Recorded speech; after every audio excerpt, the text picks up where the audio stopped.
ความผาสุกของประชาชนเป็นไม้หลาวัดแทกการพัฒนาอย่างยืนยงในเอกสารกองประชุมใหญ่องค์คณะพรรคนครหลวงฮานอยครั้งที่18สมัย2025-2030ในนั้นมาตรฐานความผาสุกของพลเมืองได้รับการยกขึ้นมาเน้นหนักเป็นครั้งทึบอิฐการเป็นปัจจัยสำคัญวัดแทกการพัฒนาอย่างมั่นคงของนครหลวงในนั้น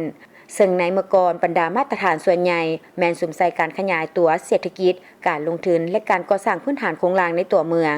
ปัจจุบันความผาสุกของประชาชนได้รับการยืนยันว่าเป็นจุดสุมและเป้าหมายของทุกๆนโยบาย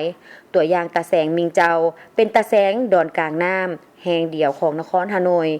นอนอยู่กลางดอนแม่น้ำแดงสถานที่แห่งนี้เป็นท้องถิ่นทำอิฐของฮานอยที่บรรลุมาตรฐานความผาสุกเข้าในเป้าหมายการพัฒนาประชาชนอยู่ภายในตาแสงได้รับการจัดตั้งให้คำปรึกษาเบิ่งแยงสุขภาพสนองยาปิ่นปัวพยาธิโดยบ่ได้เสียค่าเมื่อได้สุขภาพที่ดีก็เป็นหนึ่งในบรรดามาตรฐานที่เป็นรูปธรรมเพื่อตีราคา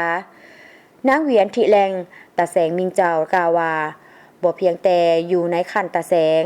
มาตรฐานความผาสุกแม้นได้นำเข้าในระบบมาตรฐานการพัฒนารวมของนคร